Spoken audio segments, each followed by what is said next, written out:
Blog Talk Radio.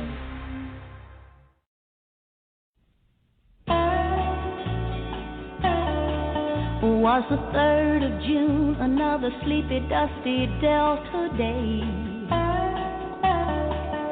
I was out chopping cotton and my brother was baling hay.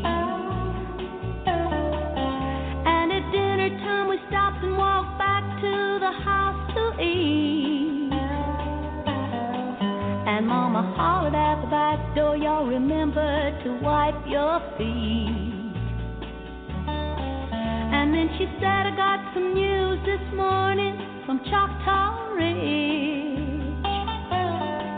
Today, Billy Joe McAllister jumped off the Tallahatchie Bridge. And Papa said to Mama as he passed around the black-eyed peas, well, Billy Joe never had a lick of sense. Pass the biscuits, please. There's 5 more acres in the lower 40 I got to plow. And Mama said it was a shame about Billy Joe anyhow. Seems like nothing ever no good up on Choctaw Ridge. And now Billy Joe McAllister's jumped off the Tallahatchie Bridge. Brother said he recollected when he and Tom and Billy Joe put a frog down my back at the Carroll County Picture Show. And wasn't I talking to him after church last Sunday night? I'll have another piece of apple pie. You know it don't seem right. I saw him at the sawmill yesterday on Choctaw Ridge. And now you tell me Billy Joe's jumped off the Tallahatchie Bridge. Mama said to me, child, what's happened to your appetite? I've been cooking all morning and you haven't touched a single bite. That nice young preacher, Brother Taylor, dropped by today. Said he'd be pleased to have dinner on Sunday. Oh, by the way, he said he saw a girl that looked a lot like you up on Choctaw Ridge. And she and Billy Joe was throwing something off the Tallahatchie Bridge. A year has come and gone since we heard the news about Billy Joe. Brother married Becky Thompson, they bought a store in Tupelo. There was a virus going round, Papa caught it and he died last spring. And now Mama doesn't seem to want to do much of anything. I spent a lot of time picking flowers up on Choctaw Ridge and dropped them into the muddy water off the Tallahatchie Bridge. Oh, thank you very much, Margie Singleton. Oh, to Billy Joe. Hey, Margie, thanks for coming on the Hoomagoo today. Hey, how are you doing? Long time no talk. I know. We've been texting and not talking. You know what? Texting is How are not you doing? talking. I am doing well. Oh, my. Margie's in Nashville or Hendersonville, Tennessee. I'm in the Milwaukee area. Yeah. And I had the pleasure to go hang out with her a couple Thanksgivings ago and did a live show at your house. And you were here Thanksgiving. Amazing. My house is totally changed now. I still have my music room downstairs, but I have a home recording studio now. In my son took my living room and dining room, and and transformed it into a recording studio for me. So now I can, and he's engineering. That's what he's done all his life, and so we're just having a good time writing songs and going right in there and recording them. God bless. It's just life's good that way right now. That is just amazing. Thank you that you're able to do that for everybody. You had such a great life career, and you shared that with me at your house in your jukebox with all your great songs all through your career. And you told me Eddie Rabbit was there, and all the country stories that you shared with me, and now that you're in the studio at home, I mean, how cool is that? And the spirit is always renewed with you. My first time I talked to you, you were at one of your prayer services, and you went in the back room. And wasn't that a neat time? Right. I mean, that you took the time on the Hoomagoo. We could hear them singing and preaching in there, and I was back trying to get in another room so I could talk. It was quite. I'm surprised you ever talked to me again, Tom. Oh, I love that. That's a great story. Yeah. My show, and that is all just, it's good karma. I always use the term karma, but karma's peace, good feelings, all that with you, Margie. I mean, that's what it's always about. Yes. And it was from the get-go. We just kind of clicked from the get-go. Yeah, and it's so great that you're. I know, we had such a nice time stopping over and inviting me over. I met Jeremy Parsons that weekend, and I did a live show with Jeremy at the hotel, and then also at your house. And then you got to play on your guitar to your friend. That was really awesome that you were able to do that. Yes, I did. I am now. He came. Delani Hamilton. He came from South Africa. Yes. He came to Nashville. And we got together, and he went in with me. I recorded Lie to Me. That was the song.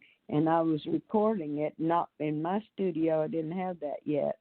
I really am going to redo it, though, because my son has different ideas on it. And so, but I did record it in the studio with Delani and his sweet wife that came down. They're just wonderful people. And so they're just so supportive of me and my career. I told you that Brooke Benton was his all-time favorite artist. And ironically, his all-time favorite song was Lie to Me that I wrote. And I told you, it's funny, he wanted to, he looked for me for years, and he finally found me and got in touch, called me from South Africa. He wanted to meet that white girl that wrote the blues. So that was funny. Yeah, and then you got to play it on the Hoomagoo for him. Mm-hmm. That day. Oh man, that is awesome. And be safe. Wow, we are in such, we can talk on the music end here, but wow, what a changed world we have, huh? I mean, prayers all around and everything. Oh my goodness! If God don't get things back, I don't think we'll ever be normal again, because I think the Lord will come back before that, because things are getting so bad out there. Do you know about the poor guy that got choked to death by a police officer was it Minneapolis? It is it's all I keep thinking about. How that guy could do that to that person, I can't stand to think about him screaming, "Mama, help me! I can't breathe," and hollering for his mama, and that stupid man at his knee on it. Oh, it just breaks my heart in two. I don't know what. I hope. Shoo, this world's in too big of a mess, Tom. If God don't get control and something happen. I'm afraid that they're going to get back out there too quickly and open up, and everybody, well, the kids are on the beaches and stuff, and they're defiantly saying, we don't care, we're going to die of something, So it's scary. It really is. I don't get out much. No, many ways. Today to go to the doctor.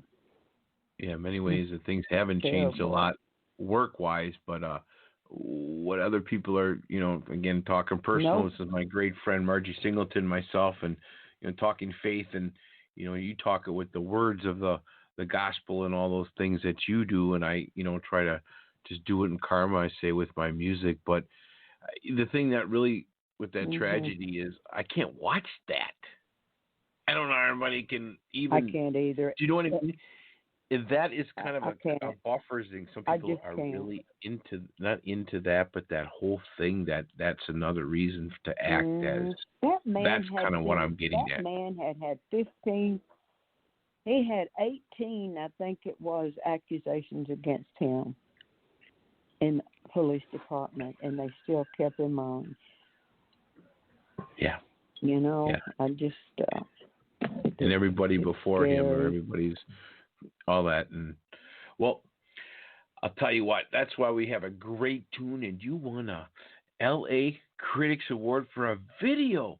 Margie, you are 84 now. You're young, I believe, because you were 83. I'm 84. I knew it was 83. I'll be 85 in October, Tom. Good. I knew I was close. 85 in October. I saw a video. Thought you might get too high and that. I saw a video you just last night playing on your couch. No. I think it was I don't know, maybe it wasn't you posted it. I just saw it come on, but it was like. You saw me. You saw my video. Yeah. You saw my Facebook getting ready for the show, video. right? Mm-hmm. You were playing, with another person, and it was like, "You go, Margie." Yeah, that was my little. And your I've webpage. Over 1,000 hits on that already. Oh yeah. Huh? Yeah, and your webpage looks good. On Facebook. It is, and if anybody, give us a call. You could talk to Margie 516-387-1328. I'm on back on the blog talk here, Humagoo 516-387-1328. And you can actually talk to Margie right now. We have 40 minutes left in the show, but that's just amazing that you're doing. Go ahead. We're going to be doing more of that. I'm going to be doing a lot of things. I want to tell you about my new project. My son, we wrote a song. It's kind of an autobiography. It's my life. From then till now, it concised in a song, and it's called Nevermind. I'm not going to tell you nothing else. I'll tell you what, we're going to be we'll be right back, and we'll talk a little bit about that. Jesus is my pusher. I like that. Because you've had so many different, when your husband died and now you're kicking it off today. You know what I mean, the last time. Craig and Margie.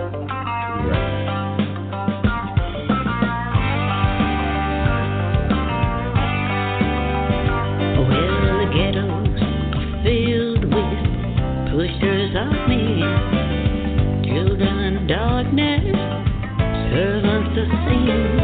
But I found me this pusher and I've sampled his wares. Jesus is my pusher now and he's pushed away my cares. Well, I'm on the trip with Jesus, he's pushing me on. My heart is filled with love, on my lips happy song. My soul is high on the Spirit of the Lord. Jesus is my pusher now, and he's pushing me on. My supply was exhausted, on the brink of despair. I was searching for my pusher, he'd failed me